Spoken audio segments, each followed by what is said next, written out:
who really wants to live a life of misery? Who really wants to choose to be unhappy all the time? Surely none of us really want that, even when we're feeling really low. So the thing is, if you feel that you can't yourself, you're really struggling, you think, I can't make these choices for myself, but I recognize that I might need some help. And we all need help somewhere along the line. Then think of who you could go to. What could you do? Who could be somebody who could say, when I'm in this space, I might need somebody to help me get to where I need to be.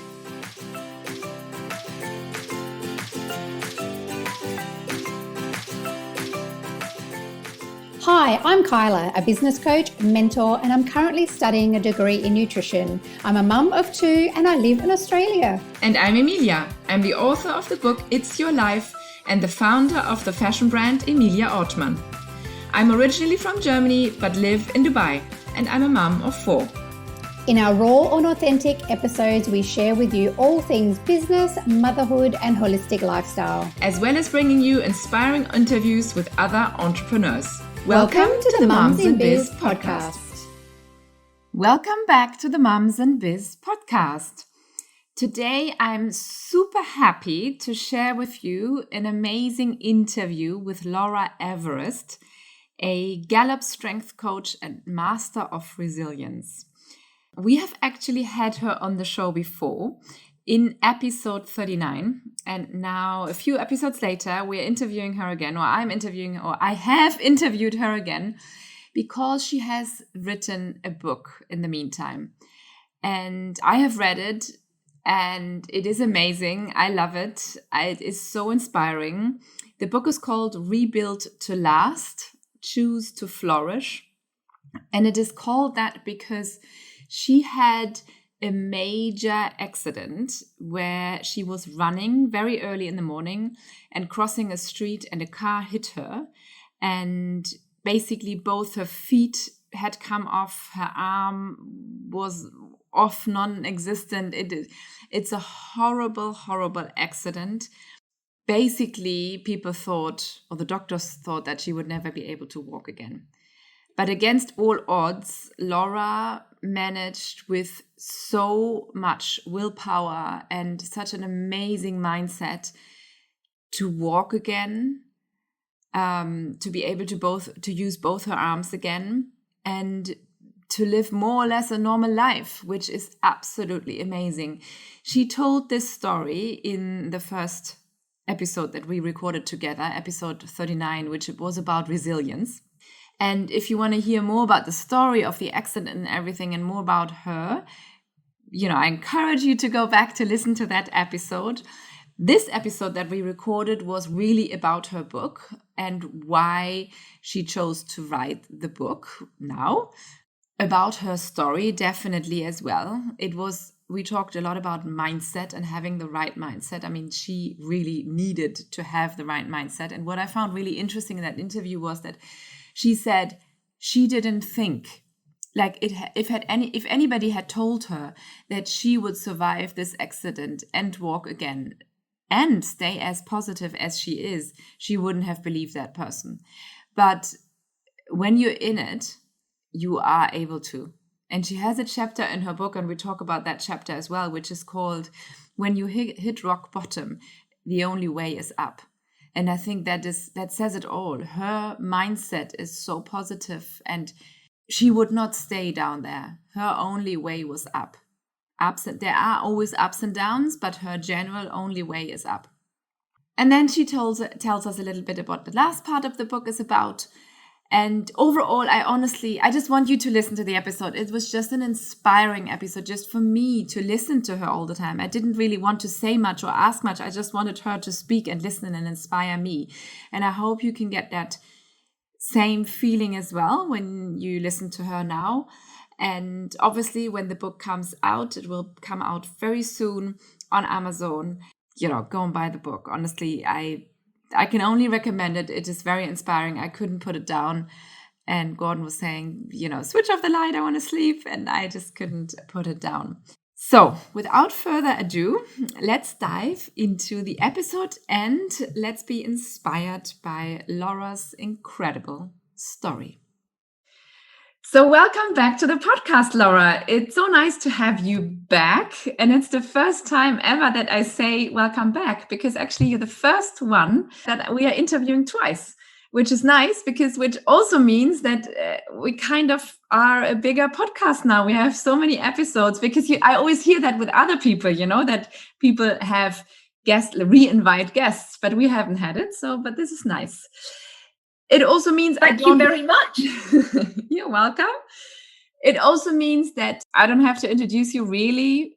You don't have to introduce yourself. You can say a little bit about yourself if you want, of course. But obviously, you've been on episode 39, it was, and we talked about resilience and about you having a big accident. But you can talk about, it's better if you talk about that really quickly, maybe, how you came back after the accident.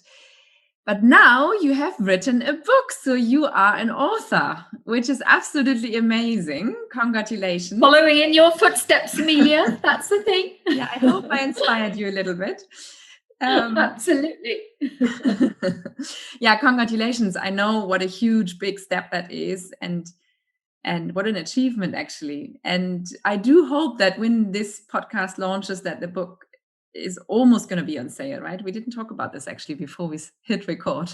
Yeah, I think it's next couple of weeks. I think we're just getting the final bits of editing together, just the final bits, and then it will be done as print, and then it'll be ready to go. Okay, so when this podcast launches, like shortly after that, the book will be available on Amazon.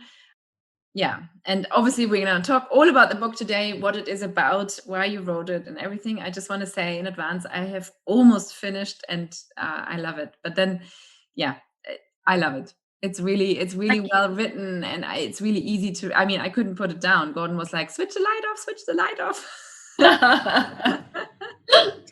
Yeah, but then I had to sleep. So why did you write the book? Let's first question. Why did you decide to write a book? Obviously, it's super personal. It's personal for your family as well. Why did you decide now is the time to write a book?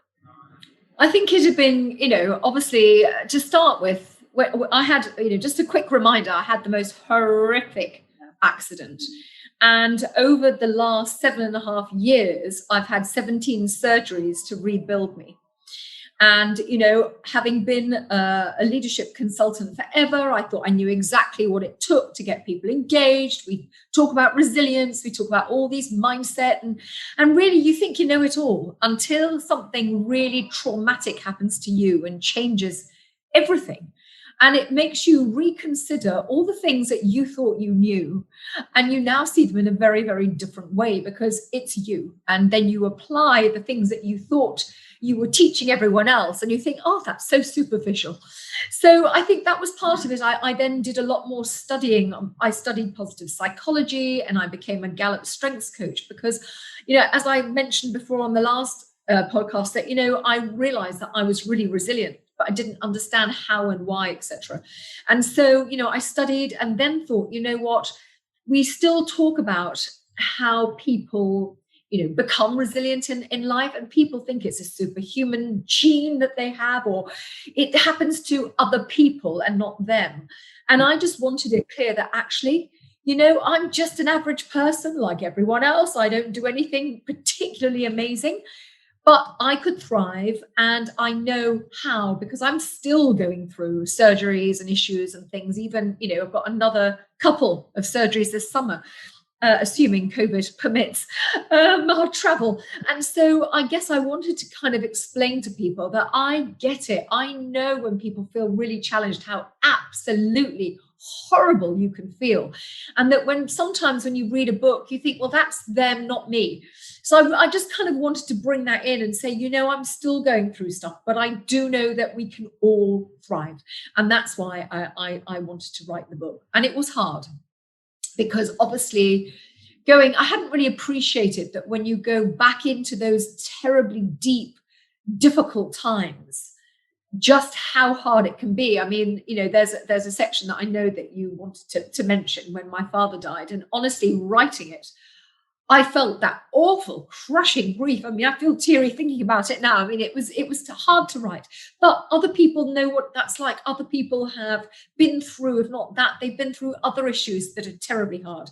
So, that's what happens. We all have to face difficulties, and really that's kind of what I hadn't really appreciated that so much writing a book, but I'm glad it's done. Yeah, that was actually another question that I have was, how was it to relive this? Because when I wrote my book, I can remember that I relived a few things, but then for me, it was done. You're still in it, like you're maybe not your dad, but still you're still having surgeries. You are living with it daily, that, you have pain in your ankles and so on. So that's different with me. I think it is a bit, but I think, do you know what? This is the thing, is that every time you have a situation, I mean, at the beginning, when I had this awful accident and was completely incapacitated because, as I said, my feet had come off, I separated my hamstring, I had no lower arm, my elbow was broken, I'd broken the other wrist, I dislocated fingers, fractured back.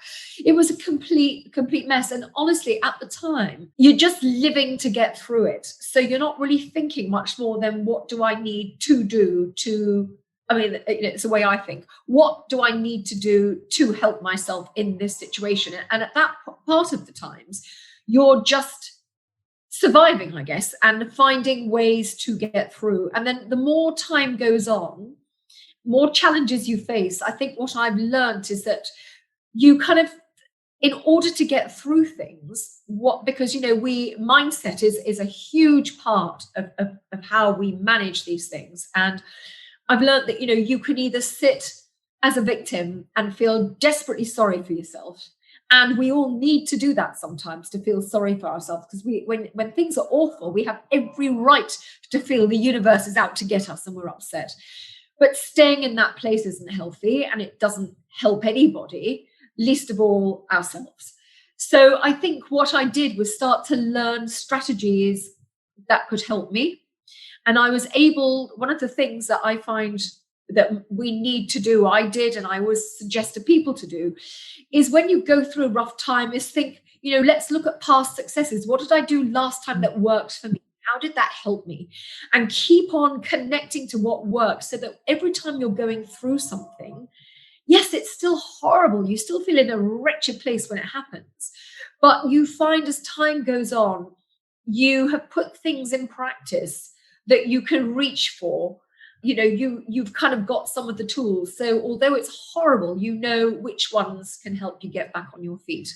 And that's, I guess, what I do now each time I'm stuck. Yeah, you're mentioning these, writing down your wins, right? And your wins were tiny. I mean, you have to read the book, but Laura is explaining. Yeah. I mean, it was just being able, for me to, just to be able to move. I mean, as I said, I like to think that when they said bedpan, I was out of the bed really fast. I wasn't, but everything was all about, a quarter of an inch of moving. Everything was about a little bit, tiny steps. But the thing is, they're all a positive way forwards. And what Stephen Covey tells us in his books on 7 Habits of Highly Effective People is that if you write down every little win, every little victory as you go through things, and when you're having a really wretched day and you think, it's terrible and I'm not getting anywhere, you can actually look at all those little wins and you find actually you've achieved one hell of a lot. So it does really help to keep you, I guess, a little more motivated looking forwards. And then if you keep your lists, as I do sometimes, then when you're back in a wretched place, you could think, but I did it before. And if I could do it before, I can definitely do it again. And this is what I'm going to do because it works.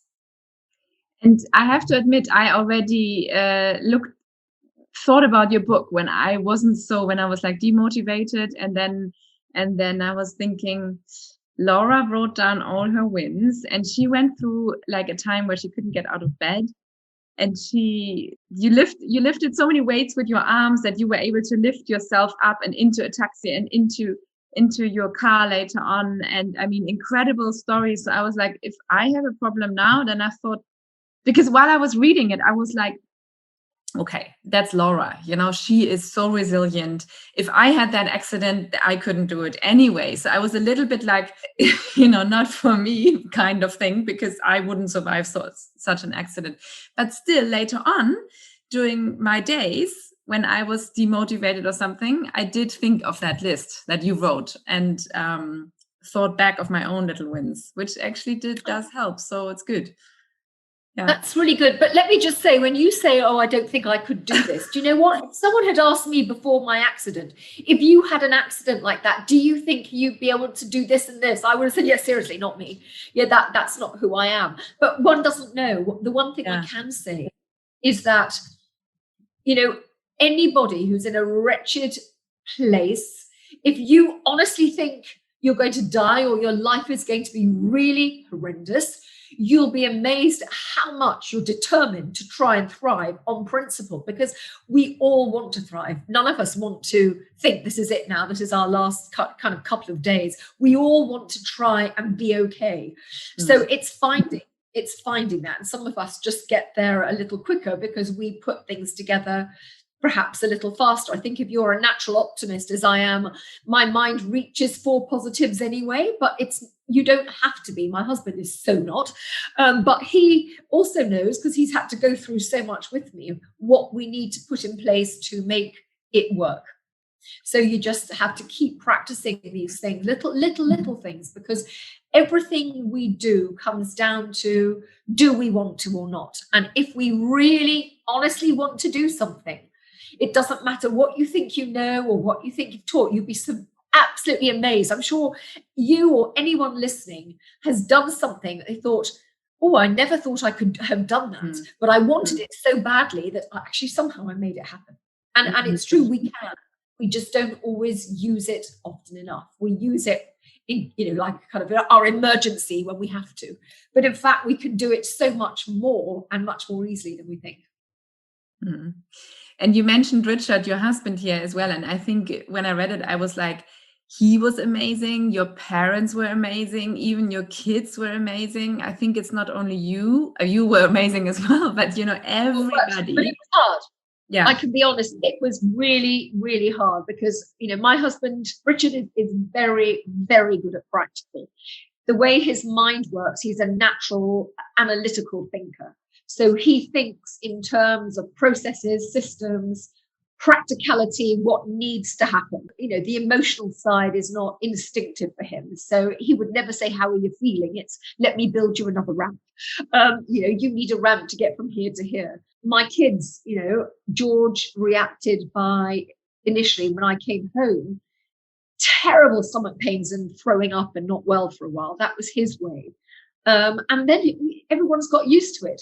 Anna, unfortunately, we thought everything was fine. And, sweet, cute little child didn't realize that, in fact, ultimately, it kind of, this inner stress brought about later, difficulty with ADD, which may have been there anyway, and depression, which we'd never thought about. And these were things, it was just her way of dealing with it that we hadn't realized. So as a family, it does affect a lot of things more negatively than you think. You've just got to keep saying, we've got to overcome this. There will be an answer. Keep moving forwards little bit at a time. So, it has worked. And over the years, everyone's got more accepting of the things that I have to do, and they know what it means, etc. But it's not always easy. It's not always easy. But you just learn.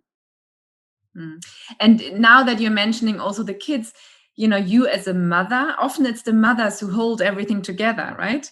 And who make sure that the family is okay, that everybody's okay. You organize everything, and then you were not okay. It's what double.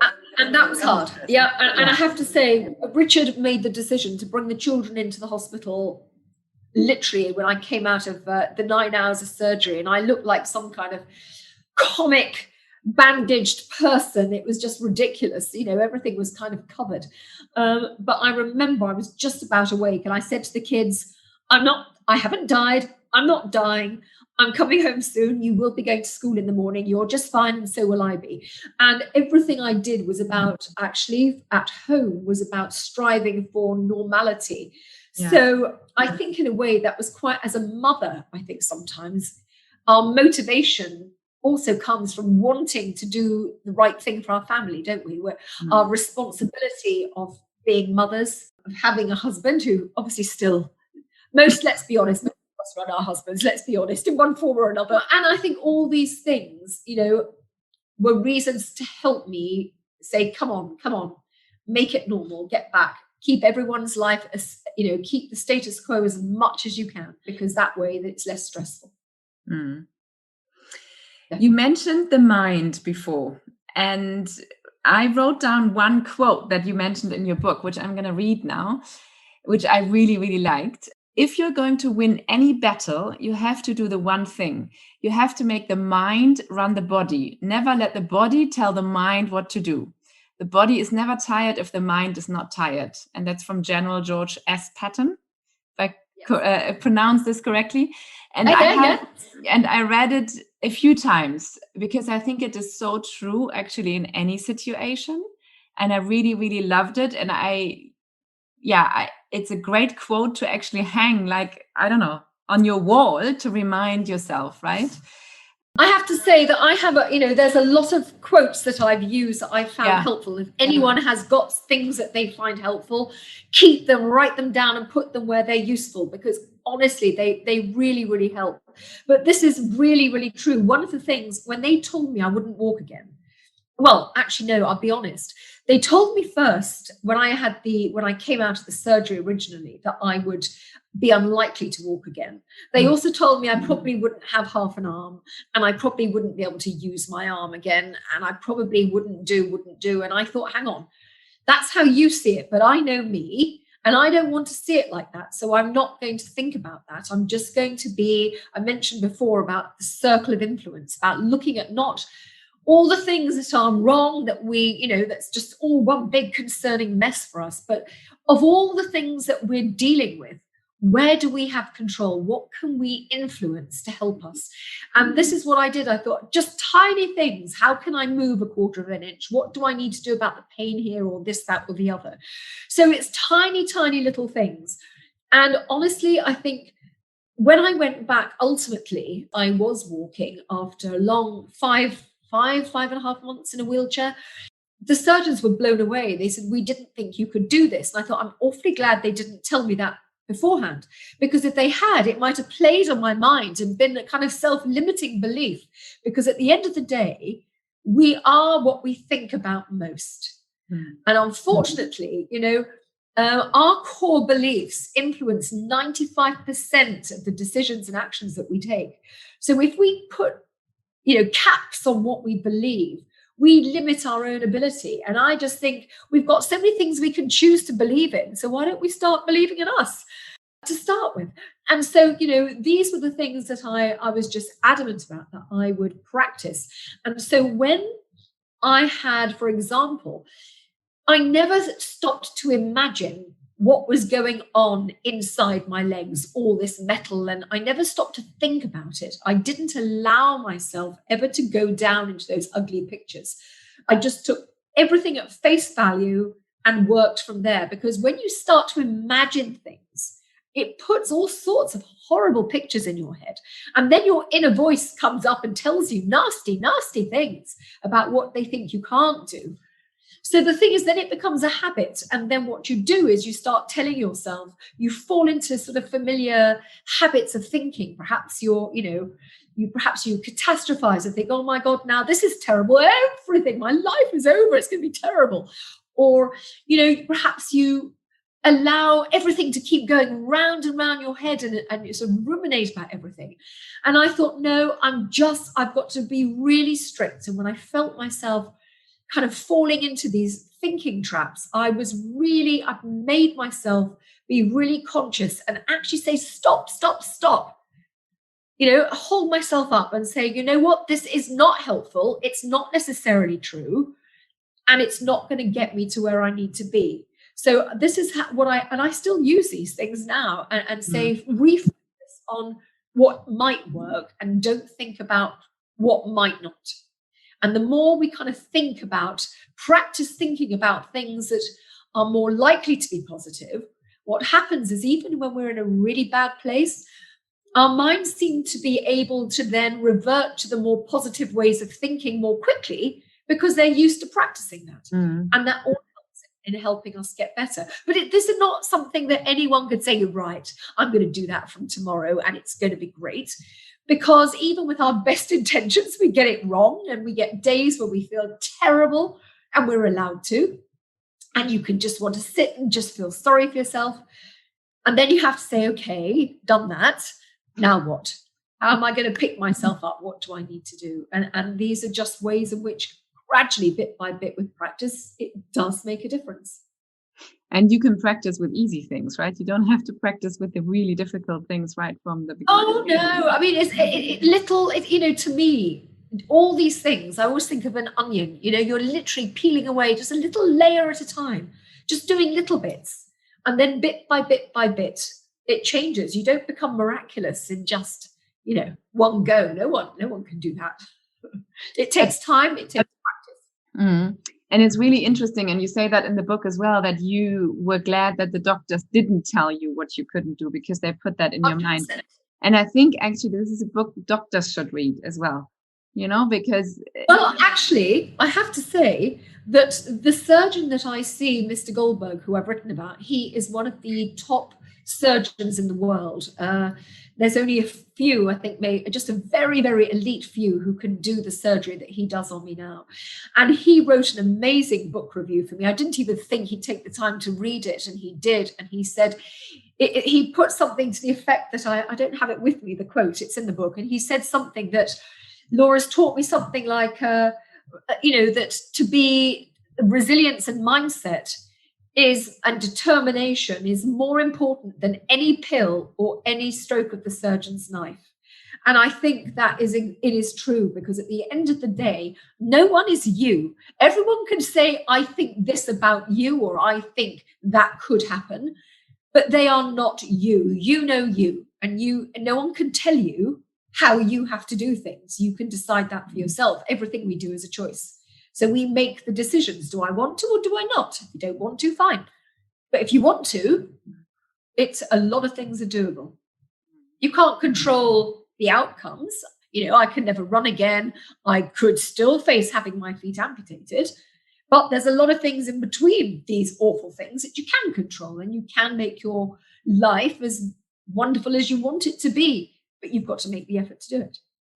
So it comes down to how you think, and it's practice. Love it. Yeah. And sometimes we get thrown into situations where it's, you either think that way and you learn fast, or you survive or you drown, basically.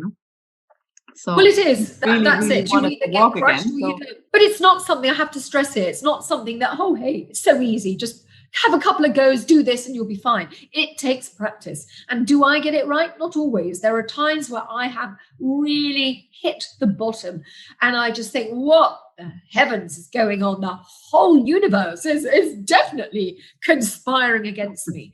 And then, we all get days like that. None of us are perfect. So then you put the strategies back in place and you practice them and you keep going and you tell yourself, this is so hard, and you keep doing it.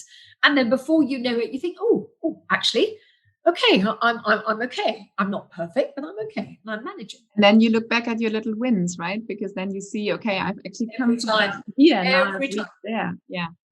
We forget it's that really sometimes. Important, actually, that when it comes to mindset, especially when you've got to do things that you're frightened of, none of us like the threat of the uncertainty. And there's been a lot of uncertainty with just in the last 2 years for all of us, or a year and a half.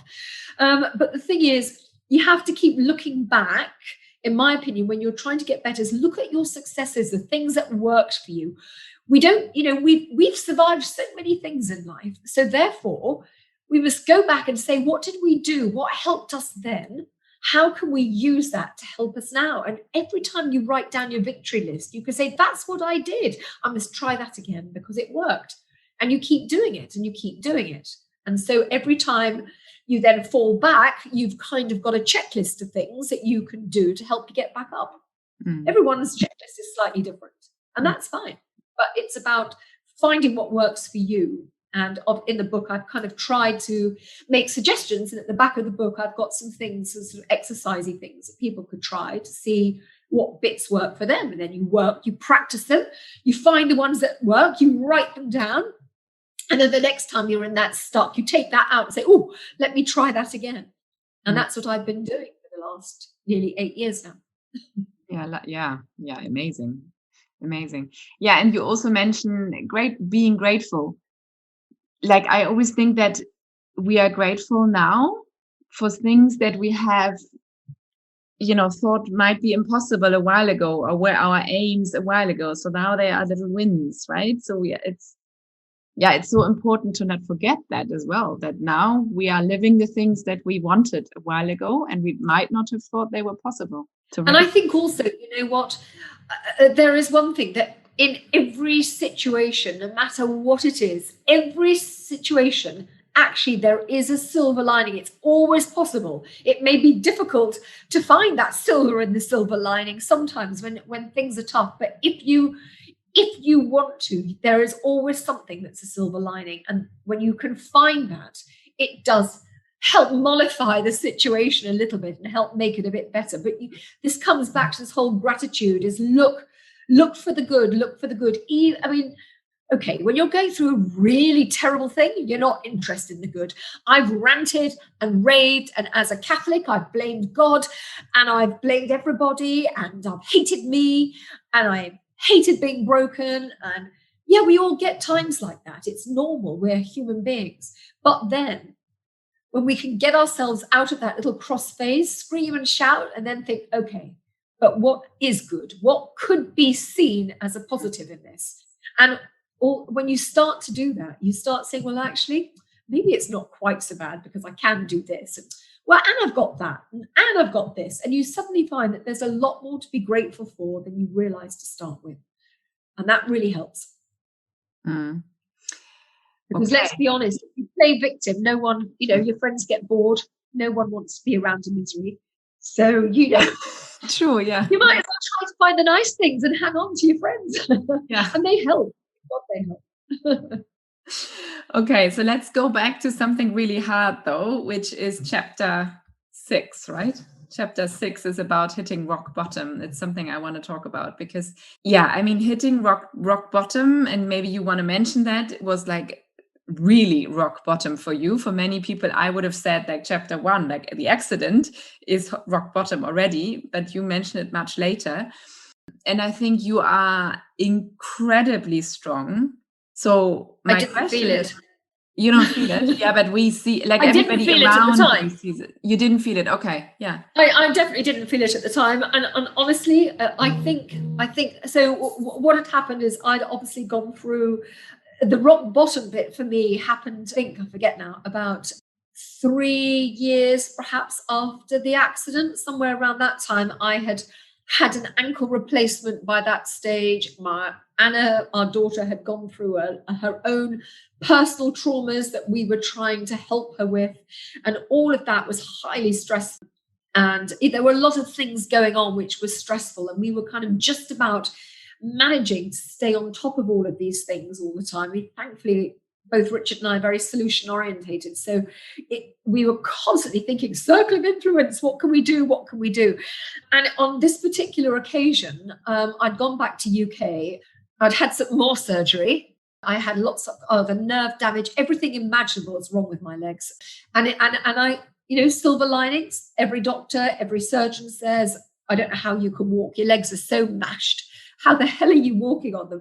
I don't know, but I'm grateful. But the point is, on this particular situation, I'd had some more surgery, and I had managed somehow, because I've had so much surgery, and, it's around your ankles, and you all look at your ankles, you know that it's kind of bone and skin. There's not much else around there. So when you've had them opened up so many times, it's like the surgeon said, it's like stitching tissue paper. So it's really, really hard for everything to stay together. And as careful as I was trying to be, I got a dreadful infection. And infection means it can go into the bone, which means that my ankle replacement was at real risk. So I was whizzed up to hospital, and I was feeling really ill. and I was being hooked up to every imaginable type of medication and antibiotic, and I felt awful. And my father, I literally came out saying, I just want to go home. I felt awful. Came out of hospital, and my father said he wasn't feeling well. And the next day he said he didn't know what was wrong with him. And, my mother and Richard took him up to the A&E, and they said, we're not sure, but it's a weekend. Let's just keep him in. And, we were kind of there. And it was Saturday, and I was hobbling up there to see Dad. And Sunday and on Monday, my father had something called a tapenade heart attack. And that is apparently, I think it's something, if anyone knows about this who's medical, you know more than me, but it's something to do, it wasn't the heart itself. Apparently it's somewhere something in his body was bleeding and the blood was rushing up. Apparently he's squeezing the heart and caused this awful thing, but they couldn't find it quickly enough because he didn't have a heart problem and they couldn't see anything. So it happened unbelievably fast. And my father, I have to say, if any of you ladies, particularly daddy's girls, you'll know what I mean. My father was the center of my universe, both as a dad and as a career mentor. He and I were very similar in many respects. And having somebody who was so strong and a great leader and fit as a fiddle, to suddenly this happened overnight, it was just the biggest shock. Obviously, it wasn't something he tried really, really hard, and it wasn't something that he could recover from, but he really fought to try and survive. And the hospital were like, whoa, how can he possibly survive this? He couldn't. But we all were there. We all did the thing. And in the morning, we slept at the hospital. And in the morning early, I was racing up at 6 a.m. to London because Mr. Goldberg was anxious about my leg and they wanted me in hospital. I couldn't stay. And everything was happening. And then, Daddy died. It was terrible, terrible, terrible, terrible shock. As some of you, if you're listening, you will know how awful it is when your parents, someone you love, when this happens to them. It's just the worst thing. And then we went home and I was desperate for my mom not to be worrying. And so we were trying to make arrangements and do all these things, and my leg was killing me. And then we had to get through the funeral and all these things. And my father had a very well-known job. And so there were loads of people and I was trying to fend everything. I didn't have to do it all myself, but eldest child, you feel obliged. And I think about 2 weeks after the funeral, I had a total meltdown. I really, everything. I just couldn't get out of bed. I thought my life was just over. I just missed positivity, lost the lot. And it was very, very, very hard. I just thought, this is it. I can't deal with anymore. I've gone through so much in the last few years. I just physically and mentally, I can't take it. And I think I sobbed and I screamed and I cried and I raged. And I think the family thought, oh my God, but they kind of left me to do it. And you know what, when you're in that space, you actually need to do that. You need to really own those really terrible feelings and recognize and acknowledge that you're feeling them, because you can't heal until you start to know what these things are, and you're allowed to be upset. We're not robots. And so I allowed myself that time. It was terrible. And then, after a bit, and comes I've sat at the bottom of this swimming pool for a bit now. About time I kicked myself back up to the top. What do I need to do? And so bit by bit by bit, I was trying, and I still felt rubbish. And then I knew that I had to leave UK, come back to Dubai. And just before I was coming back, it was my birthday the next day. I didn't really want to leave Mum. I felt awful.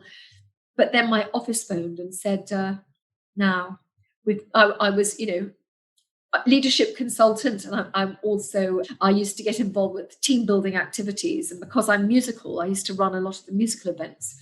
And they had a big singing event. For those of you who know about, Dubai and around about, it was at another Emirate, Ras Al Khaimah. It was 7:00 the next morning. And they said, there's nobody else. We hate to ask you, but we don't know anyone else who can run it. And it was for, I can't remember, forget, 50, 60, 80 people. And I cried. And they said, we feel terrible to ask you, but we don't know. I thought, I feel terrible. My dad has died. I'm in so much pain. I have to leave my mum. I'm going back. I'm flying back. I'm arriving on the morning of my birthday, and I have to go straight up to Russellheimer. You're kidding me. And the family said, don't be ridiculous. You can't possibly do it. Not at all. Well, one of my strengths, bless it, is responsibility. So I said I would. And I came back, I was sobbing, and I thought, what an idiot. Why did I say I'd do this thing? And my colleague came to collect me with champagne and flowers, and we went up to Russellheimer. And honestly, you tried. There were all these people who'd had a late night, all these delegates, didn't want to get up early on a Friday morning, anyway, let alone to get up and sing, for goodness sake, as a team building activity. And it takes a lot of energy to do that, even when you're feeling great. And I got onto the stage with my cast, and I thought, okay, head on. And do you know what? Somewhere it just clicked back in. And we sang, I got them dancing, everyone was having a fantastic time. And at the end, we completely nailed it. And I think it's one of the most proudest things that I felt, because I thought I had been in such a bad place. And it was just amazing that really put me back on the map of, okay, you can cope. If you can do this, you can manage now. And that was a really huge thing for me to get back up. But it was a terrible, terrible time. Very, very low point indeed. You're mentioning the title of the chapter is even, when you hit rock bottom, the only way is up, right? It is true. But on the other hand, and that's what I was going to ask in the beginning, you are so strong. And this happened it was the universe. It was meant to be, yeah? But still, somebody else helped you up as well, or something happened. What would you say to somebody who just cannot get up, who stays down there? I mean, something... Yeah. Well, at the end of the day, you know what? We can't control outcomes in our lives, particularly, or we can't control, let's say, what situations are coming our way, but we can control how we deal with it. Okay? Yeah. And at the end of the day, if every choice actually is ours to make, if we choose not to do something, that is our choice. But then it's likely that circumstances or other people will make your choices for you. And they may not be what you want them to be. They may make it much, much worse. So the thing is, everything we do, we have a choice. When people say to me, oh, I can't. Okay, there are some things we can't do. I can't run again. There's many things I can't do.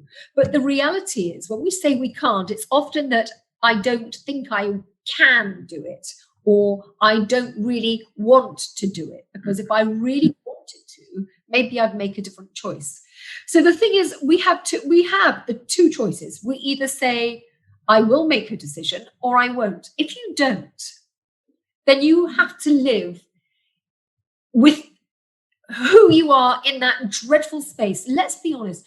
Who really wants to live a life of misery? Who really wants to choose to be unhappy all the time? Surely none of us really want that, even when we're feeling really low.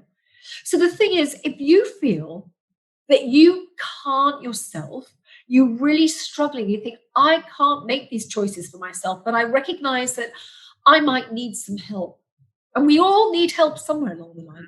Then think of who you could go to. What could you do? Who could be somebody who could say, when I'm in this space, I might need somebody to help me get to where I need to be. My daughter was a bit like that for a while. She went through a terrible time, but it got to the point where she was saying, I'm in this space. I need you to take over now for me to help me. And sometimes we need that. Not all of us can say, okay, I've got it. Okay. So, but the thing is, that choice is still ours to make. And it's really, really important that if we take away our own choice, it leaves us powerless. And then we have no options. We're just stuck in that terrible space. So every choice is ours. So what you have to do is decide what you can do. Now, if you've been practicing different things, different strategies, and you know some things work, you have to go back to those things that work, and you just little tiny steps at a time. You can't expect to say, da-da. As I've said in the last podcast, I hate the word bounce. We do not bounce back when we feel rubbish. It's never a bounce. It's terrible. You have to really push yourself and really be determined to get back up again. But you can ask for people to help you if you don't feel you can do it on your own. So the thing is making the choices. And that's really what matters. It's what choice do you do. For me, there are certain people I knew could help me. I had some really great friends that I knew would, just being around them, help me. That was one thing. I some of my key strengths, we all have a lot of hidden strength of stuff that we can do, that we've done before, it's worked before, it can work again. So it's about really thinking about what can we do, circle of influence, what can I do, what can I do? And if I really feel I need help, ask for it. It's not hurtful, it's not shameful to ask for help, but make that choice to do it. They're little steps, but every little step in the right direction gets you back to where you want to be. And honestly, I know how hard it is. I had no idea how some people could be so challenged until it happened to me. It's a terrible step. Laura, it's beautiful. Thank you for sharing all of that. I mean, I'm listening here like totally in awe, totally inspired. I think everybody else who will listen to this will be so inspired and definitely read your book. And I just wish that when I read the book, I could hear your voice because I know you. But you really have to do an audiobook, by the way, because it's so inspiring when you tell and read the story in your voice. I would like to do that somewhere along the line. It is on my list of things to do. I know, sorry, it's the next step, but it's just like when you talk through this, it's like it gets an even, it's so inspiring. Lastly, so you talked us through we talked a little bit about about bits and pieces of the first half of the book, or the 2/3, I would say. The last third of the book is then about the toolkit for flourishing. And I already love the title of this because it's sort of like going down, and then, up to flourish. The flower opens again. So I love this. Obviously, I want everybody to read the book. We want everybody to read the book and buy it. Maybe you can talk us, give it like a short overview of what these chapters there are about. And obviously you also mention the theory of the glass being half full, which I love. I wrote the same thing in my book. And I know you did. Yeah. And I love this analogy. I actually always pictured in my head the glass itself. Yeah. So maybe you can give us a really quick overview about that, and then we leave it to all you listeners to read the book for yourself. So, to be honest, when I wrote the book, I was umming and ahhing how I wanted to do it, because when you read it, you'll see I talk partly, the beginning is about my accident, but I talk about things that I've learned, strategies and little bits and pieces that I have studied through positive psychology and as a Gallup Strength coach. And I've kind of put some of those bits in amongst the story as people are reading it. And that's all in the first bit. But then there were some bits which I figured I'd put at the end because they're more about sit down with a pen and paper and a cup of coffee or a glass of wine. Mm-hmm. And they're things that you can work through for yourself. So they take more time than just some ideas, if you like. So there's things about our thinking traps, the ways, perhaps the stories we tell ourselves, how we can think of what it is we say, how can we reverse those stories and put in a more positive way of thinking and build habits around a more proactive, helpful frame of mind. So I've got an exercise kind of around mindset and how you might be able to do that to help you recognize thinking patterns and things. And then obviously I, as a positive psychologist as such, talk about, optimism versus pessimism. And, people sometimes think optimistic is about being the kind of all Pollyanna, everything's great. No, it's not. It's about being able to see beyond the negatives and be able to see, I get that, but I don't have to believe my life is over because. So the second bit of that, the glass half, somewhere read that, they say optimism is like a get out of jail free card. And I love that because it's like freeing your mind to do different things. So I've written some things about how people perhaps see things, what the stories they tell themselves, how you see your setback, how you explain your circumstances to yourself, and perhaps how you could do some things differently so that you feel more optimistic as you move forward. So again, practice. And the third thing, which is something which is mega for me, is about understanding our purpose in life, our why, if you like, or whatever it is that your motivation of why you get up and you live your life. Because when you know what's most important to you, what really, really matters to you, for me, it was like this just this big cord that I could hang on to, that when times felt tough, I could say, hang on to that reason, because that's why you wanted so badly to survive and get back and live a happy, full life. So it's the thing about, if you don't know your purpose or you're not sure of what it is, there's some exercises around that as well to help people find all these things in the hopes that it will help everybody find a way in which to thrive, rather than no one wants to just survive in life, right? We want to make it the best we can possibly be for as ever long as we're going to be here. So hopefully those things will help as well. So they're more specific exercises that anyone can do at the back of the book. Great. Thank you for explaining that and talking us through your book a little bit. Usually we say to our interviews, we ask questions like, which book are you reading at the moment? What is lying on your bedside table? Which podcast are you listening to? I'm not going to ask you that today, because I remember when I was asked that question right at the stage you are now, or just after the book launch, and I was like, what are you talking about? Everything is about my book right now. So I'm not even. But is there anything else, any last words that you want to share? And even the quote that is at the end of the book, I love it, by the way, or your quote. Well, impossible. The word itself says I'm possible, and that's something I absolutely believe in. We all have so much ability. Just to say to people, you know what? It may sound like I'm superhuman. I'm really not. I'm honestly, if someone had asked me before this if I could do all these things, I would have said, seriously, I'm not some superhuman person, and I'm not. But sometimes we don't know what we're capable of until we hit hard times. And most people have got over hard things before, and are probably, really, able to cope with a lot more challenge than they think they can anyway. But the thing is, if you ever do feel stuck, please reach out, whether that's to reach out to me or to reach out to somebody that can help you. Don't ever feel stuck in that awful space, because there's so much we can do to make our lives full of hope and optimism and create a meaning, really. So all of us want to be happy. So please reach out to somebody if you need it. Thanks so much, Laura, for the interview and for coming on the show. Thank you for having me, Emilia. Thank you so much. And just real quick, everything, all your links to your website and Instagram and to the book will be in the show notes. So if you want to reach out to Laura, it will be in the show notes. Please do. Thanks so much. That's great. Thank you so much. Thanks, everyone. Bye. Bye. Thanks for listening to this episode of the Mums in Biz podcast. If you loved it, please share it with your network and leave us a review.